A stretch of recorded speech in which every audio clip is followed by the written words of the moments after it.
Tree houses are a standard symbol in film and TV.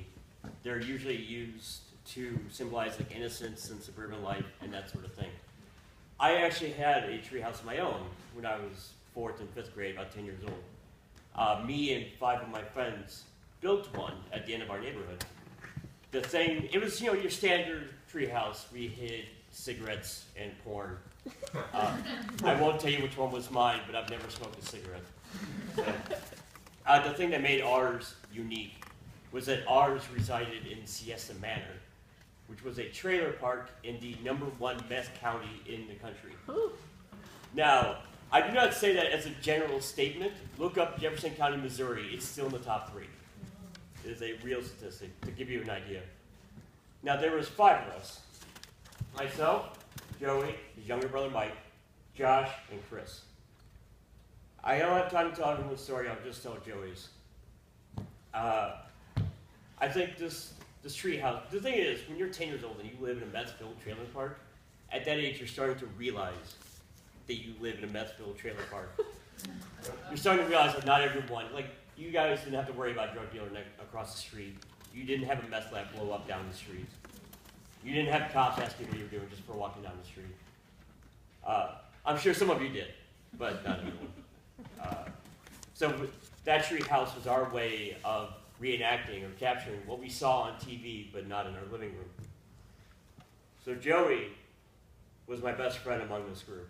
Best friend throughout grade school. He lived down the street from me.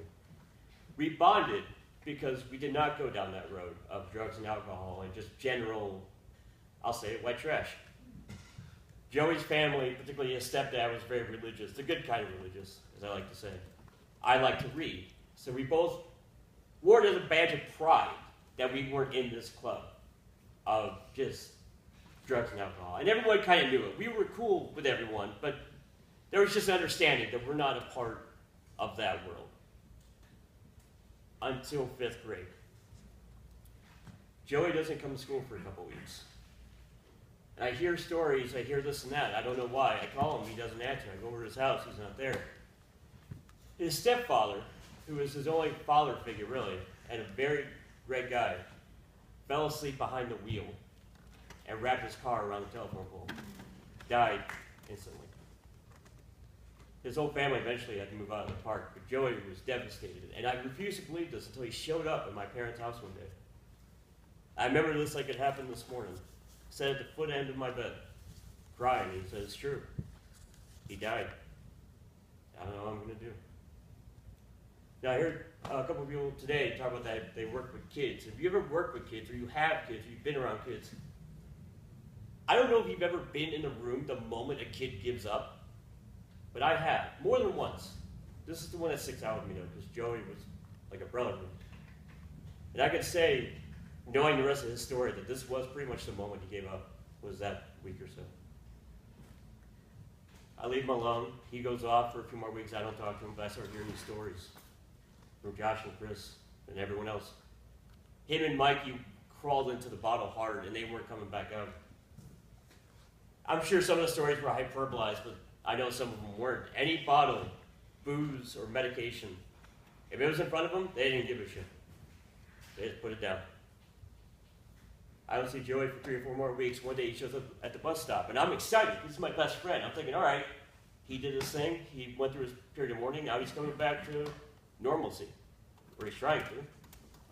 So I go up to him. I go, "Hey, Joey, I got this movie or this game or whatever it is. Like, come on over and hang out after school." He acts like he doesn't hear me. He's already hanging out with the drug addicts. He's acting like he doesn't hear me. So I say it again. "Joey, come over and hang out." Blows me off. Say it a couple more times. I'm starting to get annoyed that he's blowing me off. Eventually he turns around and he snaps at me. "Get the fuck away from me, you fucking child. I want your goddamn game." The parentheses of that, what he was thinking was, I'm still in mourning. I'm upset. I'm lashing out. The way he expressed that was by shoving me up against a brick wall. My parentheses, what I'm thinking is, I understand, you're my friend, you're going through mourning, this is a tough time. 10-year-old me expressed that by punching him in the mouth. Because I didn't like being shoved against a wall. We went at it hard. We went at it the way that only former friends can go at it until we got separated. We didn't talk for years. 5 kids at Treehouse. I don't have time to tell everyone's story, but I'll tell you how it ends. Chris got expelled freshman year. Got a restraining order from the high school. Wasn't allowed back. I'd be surprised if he was alive. I'd be amazed if he wasn't in jail. Josh, similar story. Got suspended a couple times. Family moved downtown. Saw him randomly when I was 20. Had a pink mohawk and a dog collar. We both kind of looked at each other and agreed that we went down different paths. Just kept walking. Mikey, never saw again. Never saw again. After his stepdad died, he could be in this room for all I fucking know. I've looked him up on Facebook a couple times and Googled him a couple times. I have no clue what happened to Mikey after the age of 8. I don't know if he's alive or dead. Joey dropped out of school and came back. He eventually sobered up when he was about 17 or 18. Still does a little bit of light drinking and all that. Last I heard, he was working at a gas station in our hometown.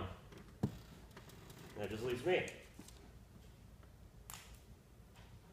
Because of the fight, and because of a few other incidents that happened that year, I made it known to every drug dealer in my neighborhood that you go your way, I'll go mine. As long as I have 2 younger brothers at the time. As long as you leave me and my brothers alone, you don't have to worry about whatever I see or whatever I know, which was enough. For those who can't read this, SM. I forgot to say the name of my trailer park. It was Siesta Manor. I put this tattoo on my wrist a few years ago to remind myself that no matter how badly life screws up, I had every right to be a drug addict in a trailer park, and I didn't go down that road.